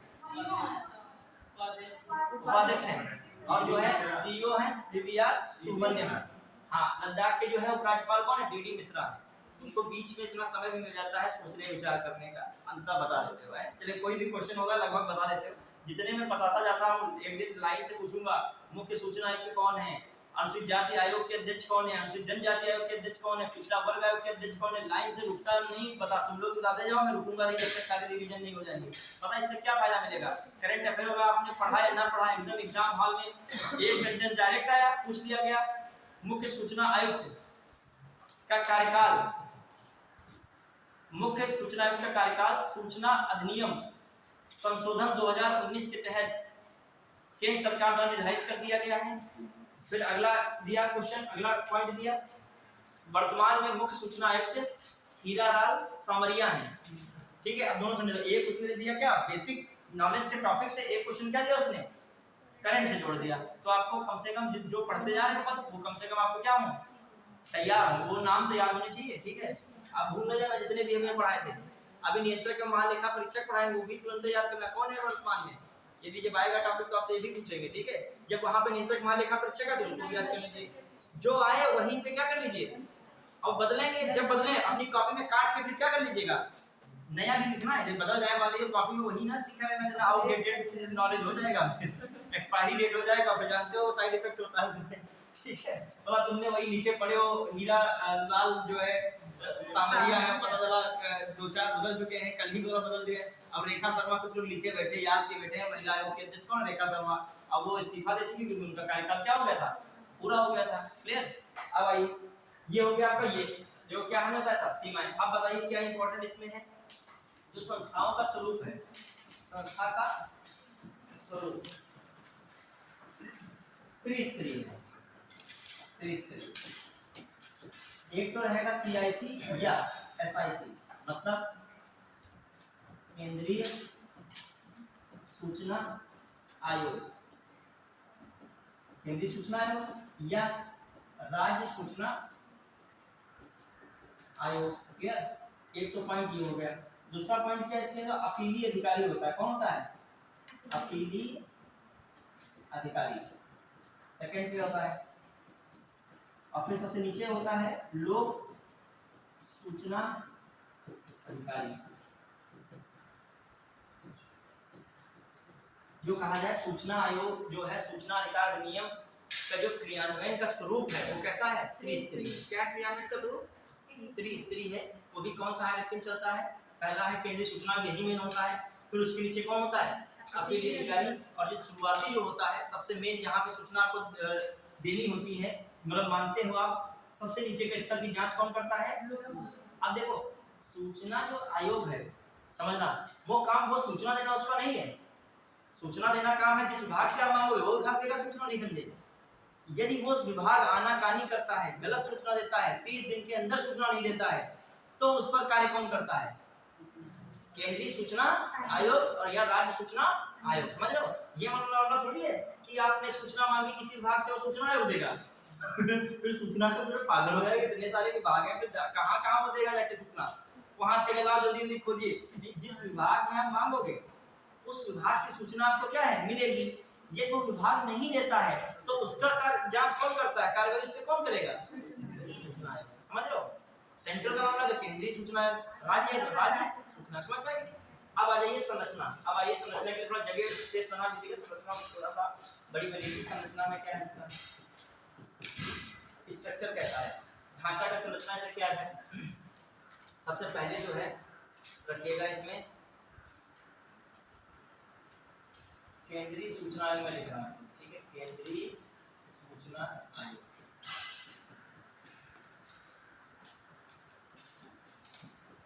केंद्रीय सूचना आयोग में एक तरफ में लिख रहा हूं मुख्य सूचना आयोग, मुख्य सूचना आयोग।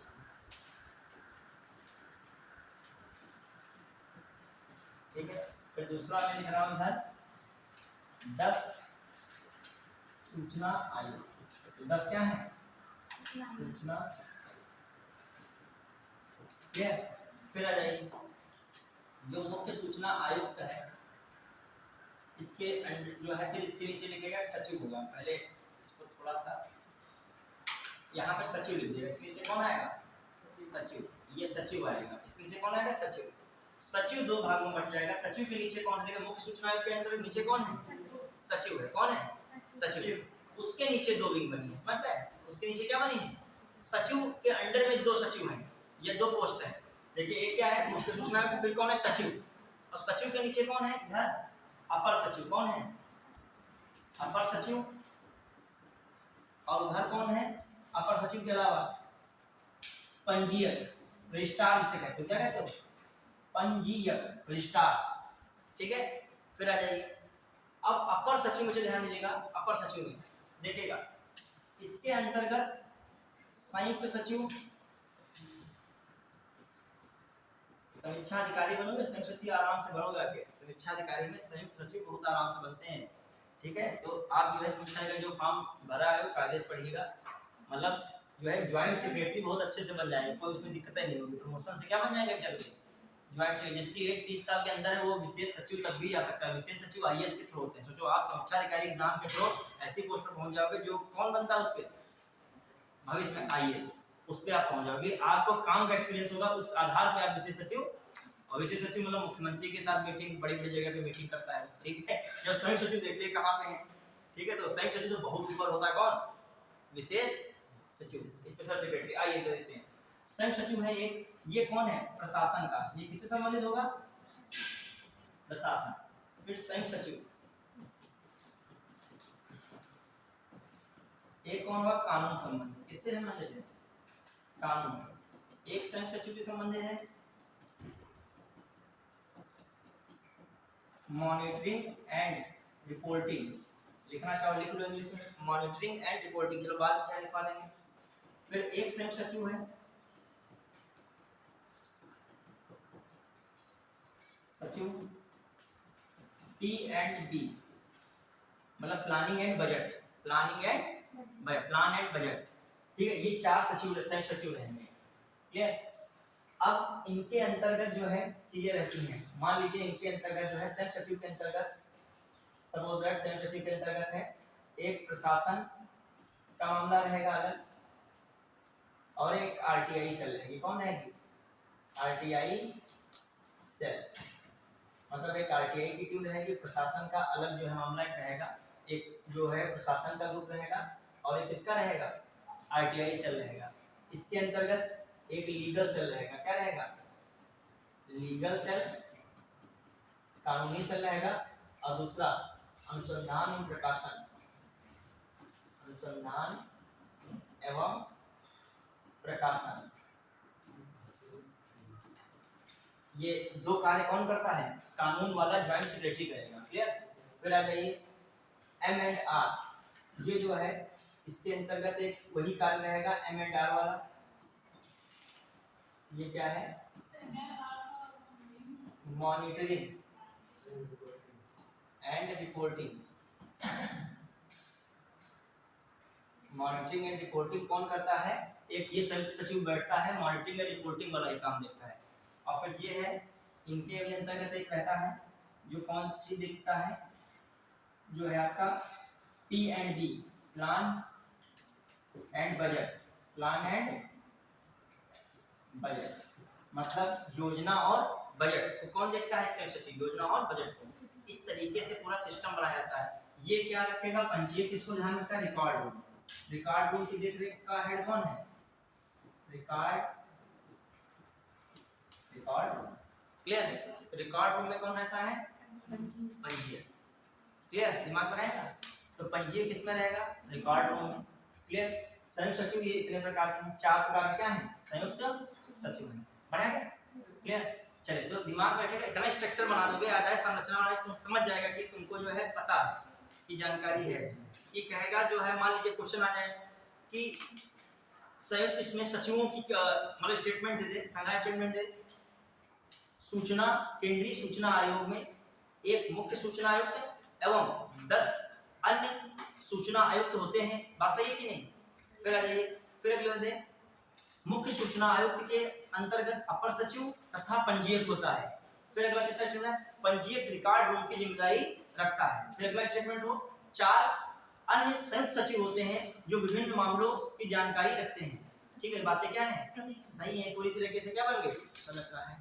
स्ट्रक्चर से याद रहेगा, ज्यादा रहेगा। मैं अभी लिखा देता, याद नहीं रहता है। हमें लाइन वाइज लिखा था तो याद में, अब स्ट्रक्चर दिमाग में तुम्हारा रह गया कि इनके नीचे कौन सचिव, सचिव किसमें भाग में बटे हैं? अपर सचिव और सचिव में। तो पंजीयक में, और पंजीयक रिकॉर्ड रूम का मामला, जो भी रिकॉर्ड वगैरह आएगा उसकी जिम्मेदारी वही संभालेगा। न्यायालय में भी रिकॉर्ड रूम होता है, हर जगह रिकॉर्ड रूम होता है। ध्यान दिए? कोई विभाग में क्या होता है, और एक रिकॉर्ड रूम की जिम्मेदारी संभालने के लिए व्यक्ति नियुक्त किया जाता है। यहाँ तक कि जो सबसे नीचे लेवल का भी होगा, कोई मतलब नीचे लेवल का मतलब जो 4th क्लास में भी होगा वहां पर, तो न्यायालय का मान लीजिए रिकॉर्ड रूम की जिम्मेदारी जब 4th क्लास वाले पे है, तो जब खुल जाएगा तो उसकी जिम्मेदारी है, जब तक वो बंद नहीं हो जाएगा तब तक वहीं पर वो रहेगा। एक जिम्मेदारी होती है, क्योंकि पता नहीं कौन सी चीज रिकॉर्ड से गायब हो जाए, आप भी क्या किए जाओगे? सम्मन जारी किया जाएगा, आप भी बुलाए जाओगे, कौन सा कागज गायब हो गया, तुम कहाँ गए थे 4 दिन? ये मतलब ऐसा नहीं खोल के चले गए फिर अपना जो है शाम को फिर बंद करने आए, ये नहीं, रहो रहना पड़ेगा। क्लियर? उसकी भी देख रेख करेगा। लेकिन उसका हेड कौन है यहाँ पर? कौन है हेड? ठीक है, पंजीयक। क्लियर? आगे आइए, बढ़े। देखो, जो प्रशासन में होता है सोपानिकता होती है। सोपानिकता मतलब वहां हायरार्की बटी है। सबसे ऊपर मान लीजिए जिला अधिकारी है, जिला अधिकारी के नीचे क्या है देखा जाए, एक तो आईपीएस वाली विंग अलग हो जाएगी, पुलिस व्यवस्था वाली। पुलिस का सबसे बड़ा अधिकारी कौन हो जाएगा? आईपीएस हो जाएगा। पुलिस का जितना भी मैटर है वो कौन देखेगा? आईपीएस। अब आ जाइए जिलाधिकारी, अब कैसे? उसका जिलाधिकारी का एक हिसाब से इनडायरेक्टली नियंत्रण, ज्यादा तो नियंत्रण नहीं रहता है, लेकिन फिर भी वो नियंत्रण में रहता है पुलिस। कौन? आईपीएस। यदि आईपीएस जिले में किसी की भी मान लीजिए मानता है, सलाह लेता है, तो किस लेवल तक लेगा? डीएम। और डीएम जो प्रशासन, सुरक्षा और प्रशासन की बात होगी कि सुरक्षा संबंधित प्रशासन की बात, तो किससे बात करेगा? आईपीएस से बात करेगा, क्योंकि ये दोनों रैंक पे डिसाइड होता है। जैसे मान लीजिए रैंक पे होता है, मान लीजिए ये, मान लीजिए जनरल में बता रहा हूँ रैंक कितनी जा रही है, लगभग 150 के आसपास है। इतनी रैंक वाला क्या बना? लगभग आईएएस। और इससे थोड़ा सा ऊपर रैंक चली गई, मान लीजिए क्या बनता है? आईपीएस। तो ज्यादा रैंक का फर्क होता नहीं है स्टार्टिंग से ही, तो तभी दोनों लोग क्या रहते हैं? लगभग अपने में बराबर में रहते हैं। ट्रेनिंग के बाद जब ट्रेनिंग तो सब बराबर ही करते हैं, लेकिन जब रैंक के हिसाब से बांटा आता है तो उसमें बहुत ज्यादा आईपीएस और आईएएस का मामला होता नहीं। दूसरी बात, चॉइस पे भी होता है। कुछ लोगों का ड्रीम होता है क्या जाए किसमें जाना, उनको आईएएस में भी मिला रैंक, लेकिन वो पसंद किसमें जाना करते हैं? जब किसी के पिताजी ऑलरेडी पुलिस में हो तो उनका सपना हो कि हमारा लड़का वर्दी में किसमें रहेगा, हमारे पिताजी दरोगा रहे हो, तो पिताजी को दरोगा में कहते हो सैल्यूट, मुझे सीओ के आगे मारना होता है, एसएचओ के आगे मारना होता है, सपोज डीएम के आगे और आईपीएस के आगे। तो उनका ड्रीम में आईपीएस को रात दिन देखते, किसको देख रहे हैं? वो सर उनका डीएम से सामने तो नहीं होता, किससे होता है? आईपीएस से। तो अपने बच्चे को क्या चाहते हैं, किस वर्दी में बने? आईपीएस में या बने, या पीसीएस के थ्रू जाए तो डिप्टी एसपी बने। तो अब उसकी चॉइस ही है, चॉइस में पहले डाले रैंक जाए फर्स्ट आ जाए तब भी उनको क्या मिलेगा, आईपीएस मिलेगा ना। अब मान लीजिए एसडीएम है, आपने जो फॉर्म आता है मेंस के बाद इंटरव्यू पे फॉर्म आता है तब उसे भरना होता है। एसडीएम है, डिप्टी एसपी है, बहुत सारी पोस्टें आएंगी, ठीक है, डीवाईएसपी है। तो अब बताइए, तो जैसे मान लीजिए और बहुत सारे समाज कल्याण अधिकारी है, बहुत सारी पोस्ट है, डीपीआरओ है, ठीक है, नायब तहसीलदार है, ठीक, तो ये पोस्ट है। अब आपने मान लीजिए डिप्टी एसपी को क्या कर दिया, पहले ही भरा है, तो एसडीएम से आपका मामला ही क्या हो गया, समाप्त हो गया। बहुत लोग इसके शौकीन होते हैं डिप्टी एसपी के, उनको एसडीएम बनाया जाए नहीं बनना चाहते हैं, क्यों, उनको क्या है, उनको एक पुलिस का रुतबा पसंद है, यदि वो डिप्टी एसपी है तो पता है उनको 5-6 थाने की पुलिस जो है उनके क्या है, अंडर में है, कोतवाल जितने भी हैं उनके अंडर में 4-5 थाने के हैं, तो इसलिए क्या बनना चाह रहे हैं, उनको पुलिस महकमा, बचपन से पुलिस के शौक देखे हैं। कुछ लोग शांतिप्रिय टाइप के होते हैं, तो उनको जो है कि मर्डर है, खून खराबा है, ये माथा पच्ची वाली चीजें क्या लगती हैं, बहुत उनसे मतलब हेट रहता है, तो किसमें रहना पसंद करेंगे, वो मतलब रैंक वाला, इसको ये भी सेकंड नंबर की पोजीशन रहती है, डिप्टी एसपी की रैंक सेकंड पे आती है, नंबर में देखा जाए फर्स्ट ये फिर ये, लेकिन वो इसको इससे उससे वो होते हैं तो इसको सबसे लास्ट में रख देंगे, तब उनको थोड़ी डिप्टी एसपी मिलेगा, मिलना भी चाहिए तब भी इनको नहीं। अब ये एडिशनल एसपी इन फ्यूचर बनता है कि एडिशनल एसपी से ये भी आईपीएस में कभी बन सकता है, और ये एडीएम से कभी इन फ्यूचर में क्या बन सकते हैं, डीएम भी, विंग फिर वही रहेगी तुम जिस विंग में जाओगे। अब किसी ने वीडियो डाला है, क्या डाला है, village block development officer, village वाला नहीं है, ब्लॉक डेवलपमेंट ऑफिसर, तो अब ये विंग जो आगे जाएगी इनका टॉप अधिकारी कौन है, सीडीओ है, कौन है, सीडीओ है, चीफ डिस्ट्रिक्ट ऑफिसर जो होता है आपका, डेवलपमेंट ऑफिसर, मुख्य विकास अधिकारी, ये भी आईएएस के थ्रू आता है, लेकिन जो टॉप रैंकर्स होते हैं तो कौन मिल जाती है उनको, है आईपीएस, सीधे सीधे आईएएस मिलती है, क्लियर, ये भी किसके समतुल्य होता है, यूपीएससी में आईएएस के समतुल्य होता है, ठीक है। चलिए अब आइए, जब आप ये हायरार्की वो जो पढ़ोगे ना लोक सेवक वाला, तो लोक सेवक की भूमिकाओं में ये भी पद भी पता होना चाहिए किसकी क्या भूमिका है, जैसे जिसकी जिम्मेदारी जो है उससे एसडीएम की जिम्मेदारी क्या मिली है, तहसील की मिली है, तो तहसील को पूरा जो है बढ़िया तरीके से चलाना, सारी योजनाएं तहसील स्तर पर लागू कराना, सब किसकी जिम्मेदारी है, और एसडीएम की। और एसडीएम को इसकी सहायता के लिए कौन देते हैं, नायब तहसीलदार, तहसीलदार, और डीएम है, डीएम जो पूरे जिले को बेहतरीन तरीके से क्यों कर लेता है, जो बढ़िया डीएम, अभी जो मेन विभाग के अधिकारी हैं उनसे साथ मीटिंग अच्छी करती, तालमेल समन्वय बढ़िया बनाता है और सारे काम अच्छे होते हैं। अभी करते तो सारे विभाग के अधिकारी हैं, जो समाज कल्याण का काम कौन करेगा, समाज कल्याण अधिकारी, तहसील के सारे डीएम बटे हुए हैं, तो उन डीएम से एसडीएम क्या बटे हुए हैं, एसडीएम उनके साथ बढ़िया से मीटिंग कर रहा है कि हर तहसील की जानकारी रख रहा है। डीएम अकेला चाहे कार्य नहीं कर पाएगा, अभी जब आप लोक प्रशासक बनोगे तो आपको स्वयं कार्य से बेहतर, आपसे ज्यादा ये टैलेंट होना चाहिए कि लोगों से बेहतर क्या करा सको, आप क्या क्या करोगे बताओ, आप दौड़ के वहां जाओगे सलाह करोगे, फिर आप दौड़ के उधर जाओगे, तब तक कि कोई और विभाग आ रहा है, आप वही आप एसडीएम में भी करोगे, तहसील में भी तो बहुत सारे विभाग हैं बेटे, तो उसमें भी आपको क्या करना है। और जो मान लिया शुरू में ना संभाल पाया उसका मामला बिगड़ गया, ट्रांसफर आते आते मतलब कुछ ही दिन रुके क्या हो गया, ट्रांसफर हो गया, तो ये सब चीजें बैलेंस करना। अभी इसमें जब पढ़ाएंगे लोक सेवक में सुप्रीम कोर्ट ने कहा है ट्रांसफर होता है और जो इनका क्या प्रोन्नति होता है, इसके लिए एक अलग से सिविल बोर्ड बनना चाहिए जो सिफारिश करता हो इनके ट्रांसफर की या इनके किसकी प्रोन्नति की। यहीं पर जो सिविल सेवक जो है मात खाता है सरकार से, समझ रहे हो, किस पर मात खाता है, ट्रांसफर और प्रोन्नति। तो जब पढ़ोगे लोक सेवक में तो इंदिरा गांधी सरकार ने कहा था कि जो सिविल सेवक हो, प्रतिबद्ध सिविल सेवक होने चाहिए, क्या होने चाहिए, अब प्रतिबद्ध सिविल सेवक का मतलब होने का सरकार के प्रति प्रतिबद्ध हो, किसके प्रति हो, सरकार। ये बात सही है गलत है, आप बताओ। उन्होंने लोक सेवकों को क्या बताया, सरकार के प्रति प्रतिबद्ध होना चाहिए, सही है गलत बताइए।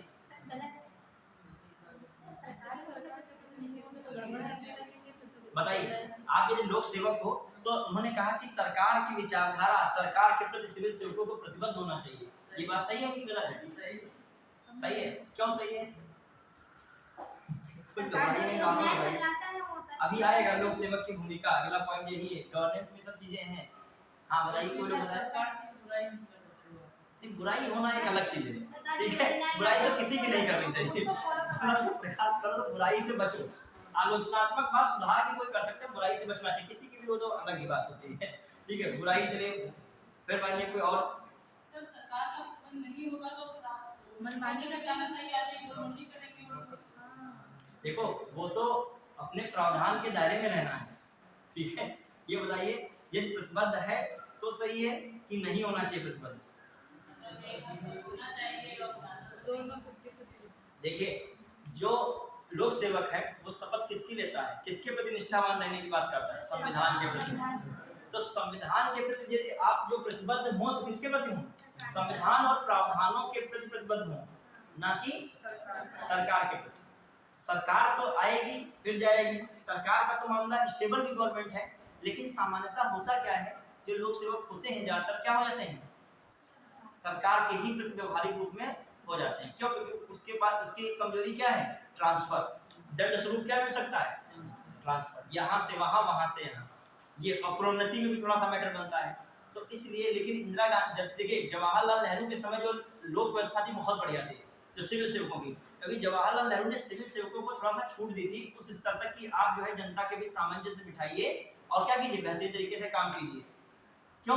क्योंकि उस समय भारत आजाद हुआ तो लोगों के अंदर एक वो था, जुनून था कि हम जो है भारत को आगे बढ़ाएं। ठीक है, जब कोई चीज गुलामी की जंजीरों से टूटते हो तो कुछ ज्यादा जुनून रहता है कि अब हम नया भारत बनाएं, लेकिन समय आते आते जुनून क्या होता चला गया, ठंडा होता चला गया। अब कोई के दिमाग में जुनून है ज्यादातर कि भारत को हम बहुत तेज आगे बढ़ा देंगे।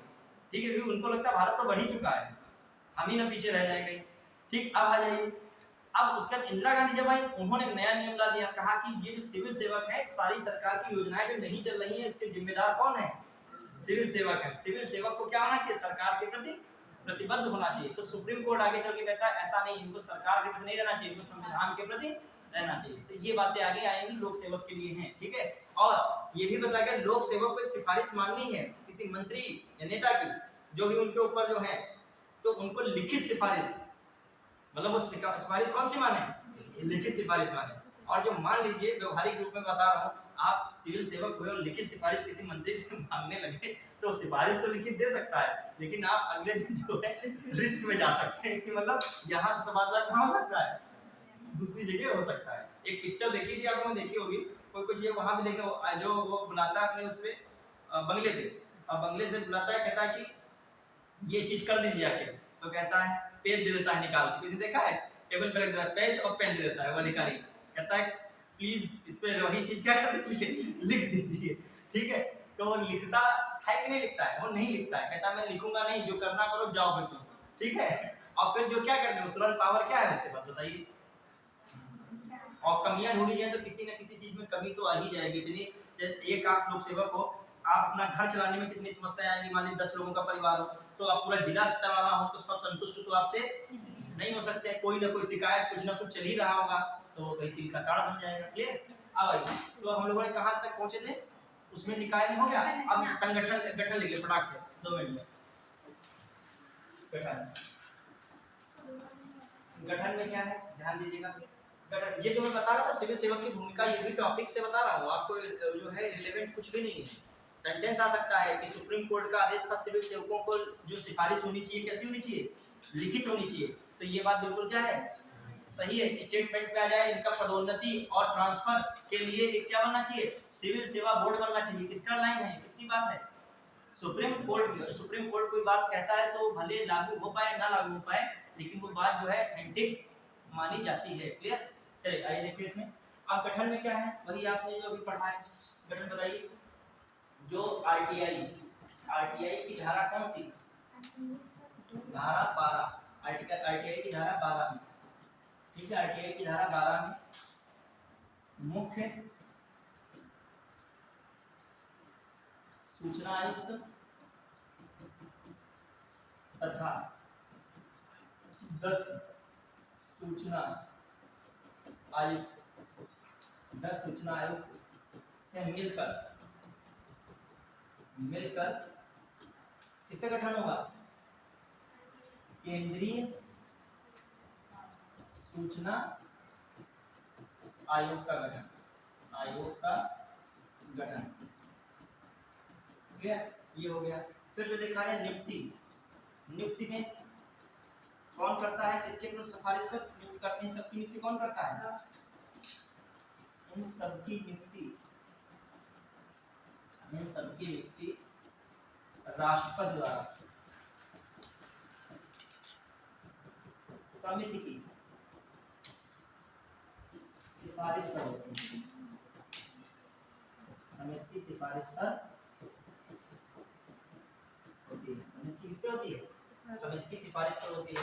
अब समिति में सदस्य कौन होते हैं? समिति की अध्यक्षता कौन करता है? समिति की अध्यक्षता, समिति की अध्यक्षता कौन कर रहा है? पीएम। ठीक है। अब अन्य कौन होते हैं? पीएम हो गया एक, लोकसभा में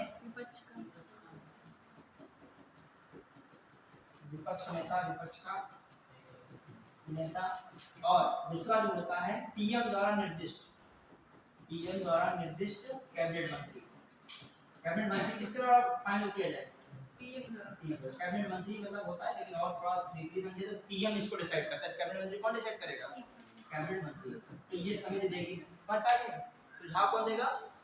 ये समिति सुझाव देगी, उसी नाम की नियुक्ति कौन करेगा?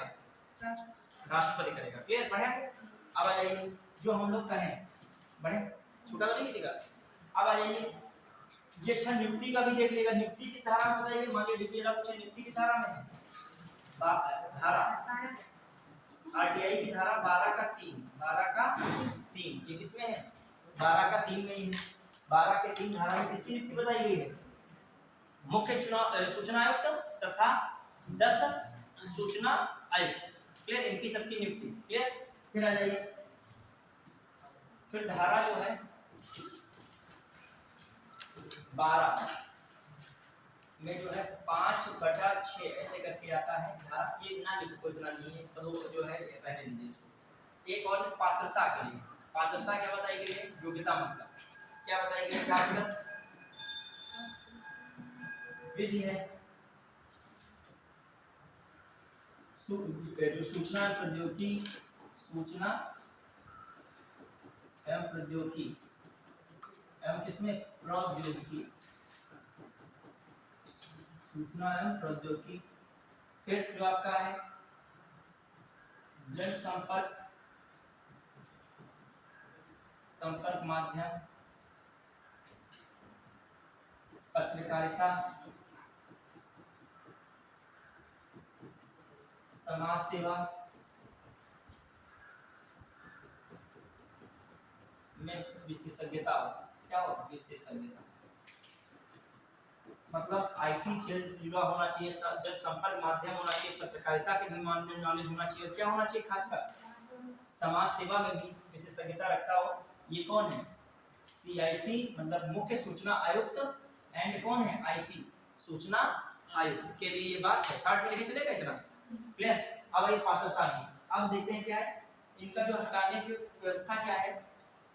आरटीआई, आरटीआई संशोधन, संशोधन, संशोधन अधिनियम, अधिनियम 2019 के तहत।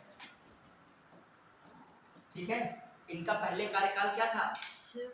जो है 5 वर्ष या 65 वर्ष था। अब लेकिन वर्तमान में क्या करते हैं? उसको बदल दिया गया। पहले कार्यकाल जो कहे सूचना अधिकार अधिनियम 2005 के अंतर्गत तो वही है 5 या 65, लेकिन वो कह रहा है जो मान लीजिए संशोधन अधिनियम वर्तमान में पूछा जाए तो क्या बताओगे?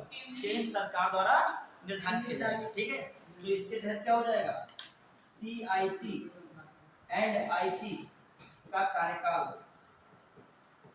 कार्यकाल केंद्र सरकार द्वारा निर्धारित, केंद्र सरकार द्वारा क्या होगा? निर्धारित होगा। ध्यान रखिएगा, संशोधन हो चुका है। पूछा जाएगा संशोधन कब किया गया, तब भी बताइएगा 2019। क्लियर? फिर आ जाइए अगली बातें। इसमें वेतन का निर्धारण भी, वेतन का निर्धारण, वेतन भत्ते सब का निर्धारण भी कौन करेगा? केंद्र सरकार। कौन करेगा? केंद्र सरकार। अब बताओ, इसमें केंद्रीयता का भाव नहीं बढ़ रहा है कुछ? आरटीआई की आलोचना में आप क्या कह सकते हो? इसमें सेंट्रलाइजेशन ज्यादा है। क्या है आपका? क्योंकि कार्यकाल में भी आगे मामला है, और क्या वेतन इत्यादि में मामला क्या है? किसका है? केंद्र सरकार का है। क्लियर? और जब देखा जाए नियुक्ति में भी तो कौन है? केंद्र सरकार ही। क्लियर? बढ़िया रे। फिर आइए, ये भी हो गया। अब देखते हैं हम लोग क्या क्या मामला है। आपका क्या हो गया? गठन भी हो गया। अब बताइए, यहाँ पे दूसरी तरीके राज्य सूचना आयोग में निकलेगा 60 में। राज्य सूचना आयोग में भी क्या है? राज्य सूचना आयोग में 60 में निकलेगा। कौन होता है इसमें? बताइए। पहली बात, यहाँ पर कौन होगा? कितने? वही एक सीआईसी, सीआईसी क्या जो है एसआईसी, राज्य XCS में लिखा राज्य सूचना, ऐसे ही लिखो, ठीक है, राज्य सूचना आयुक्त। ये राज्य मुख्य सूचना पूरा नाम लिख लो, कंफ्यूज आ जाओगे। राज्य मुख्य सूचना आयुक्त, ठीक है। और अन्य सूचनाएं 10 अन्य सूचना आयुक्त। इसमें नियुक्ति कौन करेगा? राज्यपाल। नियुक्ति कौन करता है? राज्यपाल। कौन समिति सिफारिश देगी? समिति की सिफारिश किसकी होगी? सीएम होगा। दूसरा सीएम होगा। विधानसभा में विपक्ष का नेता, विधानसभा में विपक्ष का नेता, ठीक है। और दूसरा कौन आएगा बताइए? इसमें दूसरा फिर कौन हो जाएगा? सीएम द्वारा निर्दिष्ट। कौन होगा सीएम द्वारा निर्दिष्ट? कैबिनेट मंत्री। कौन? कैबिनेट मंत्री, ठीक है। यहाँ जो हटाता कौन है?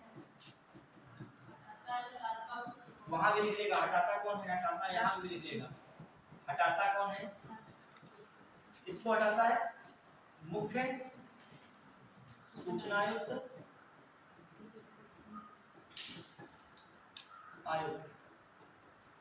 एवं 10 सूचना आयुक्त।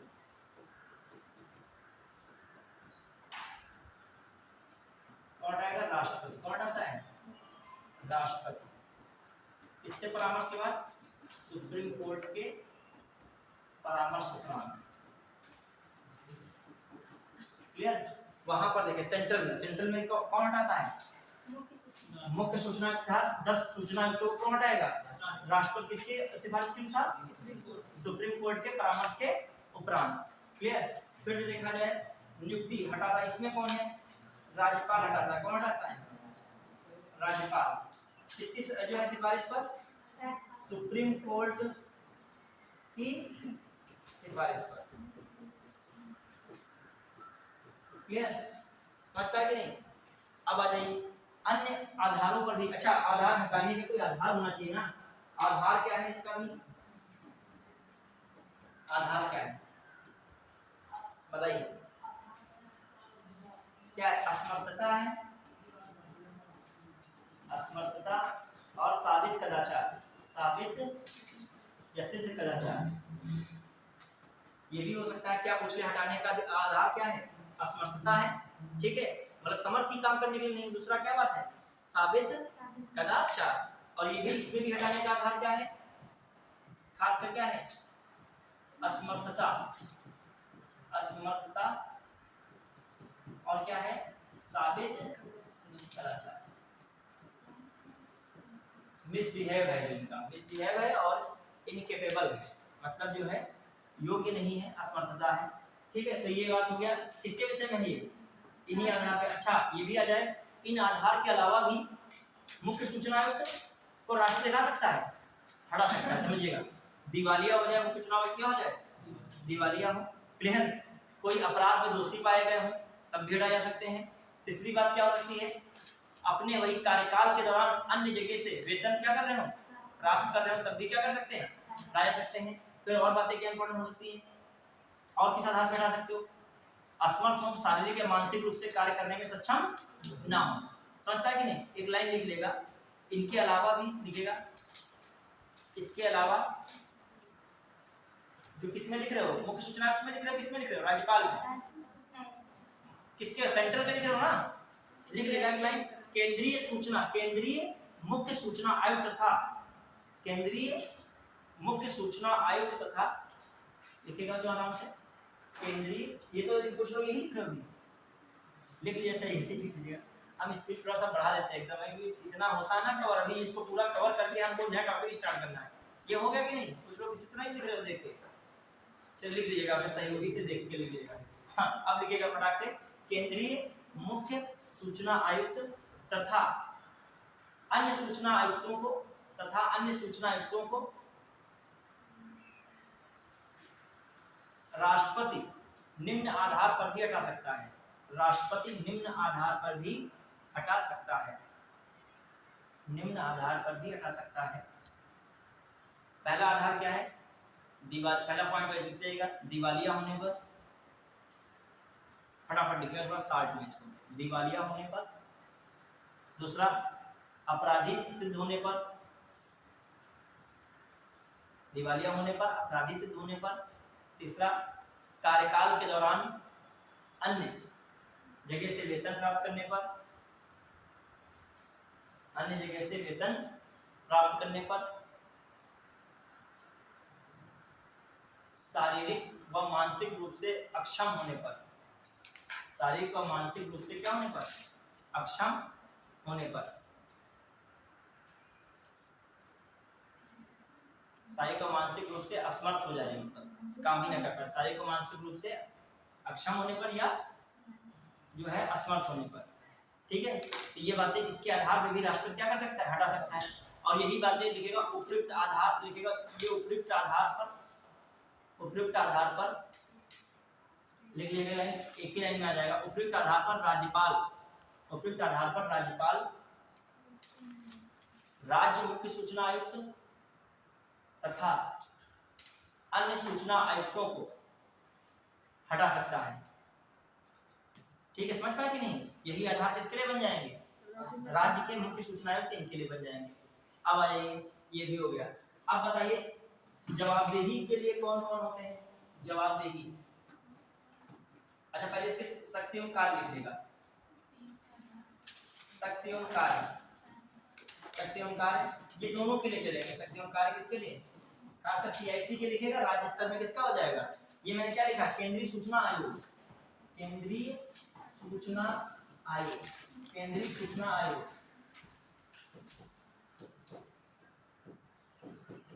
आयोग की क्या कार्य शक्ति है? सूचना न देने के खिलाफ, न देने वाले के खिलाफ कार्यवाही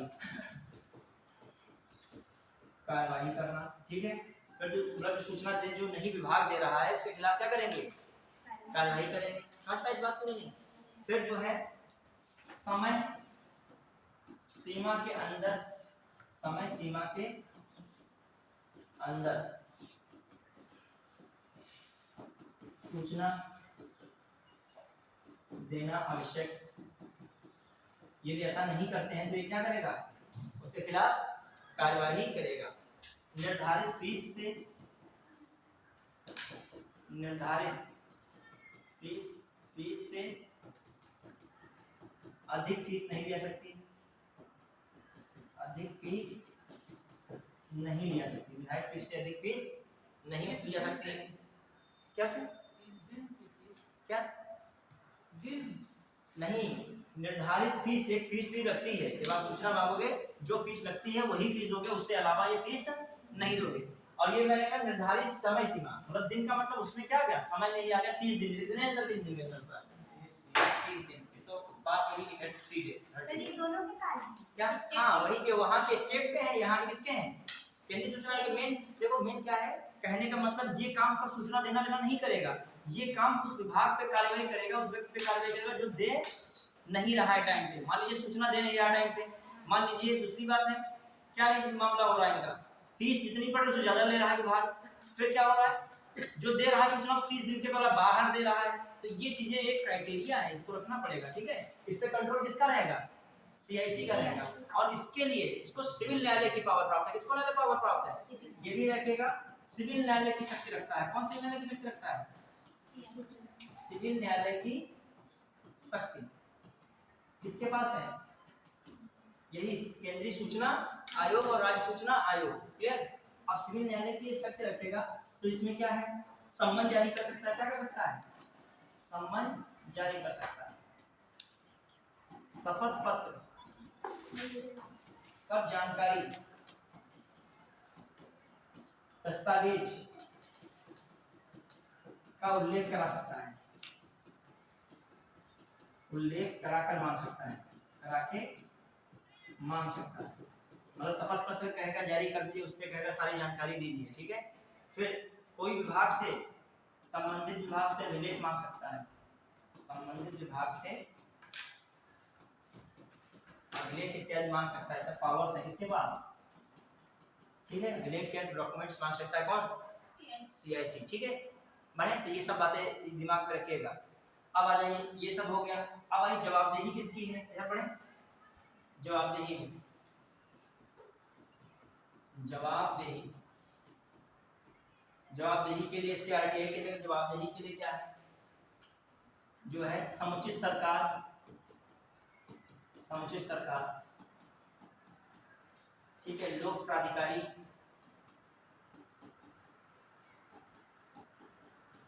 और जो है एक सक्षम अधिकारी, सक्षम अधिकारी जो है, इनके अंतर्गत जवाबदेही, ये सब RTI के दायरे में भी आते हैं। पहले समझिए, इसको लिख लिया ना, लिखा ये हो गया सबका। अब आ जाइए, नहीं हुआ ये पहले लिखे, फिर हम ये भी इसको बताना है, तो हमने केवल लिखी है लाइन, उसके बारे में बताना है। ये पहले लिख लिया कि नहीं सबने, लिख लिया। अब आइए लोक अधिकारी के मामले में क्या है, लिखा समुचित सरकार। समुचित सरकार का मतलब क्या है, सरकार के अधीन जो भी संगठन है, संस्थाएं हैं, ठीक है, वो सब किसके दायरे में आ जाएंगे, RTI के दायरे में।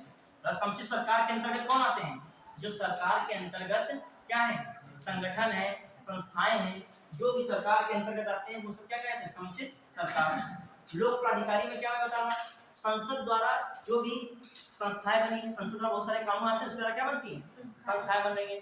या संविधान के अधीन बहुत सारी संस्थाएं बनी है, वो सब भी किसके अंतर्गत, या कोई सरकार ने नोटिफिकेशन निकाला उसके अंतर्गत कोई जो है संगठन बना है, वो सब किसके अंतर्गत आ जाएंगे, लोक प्राधिकारी के अंतर्गत।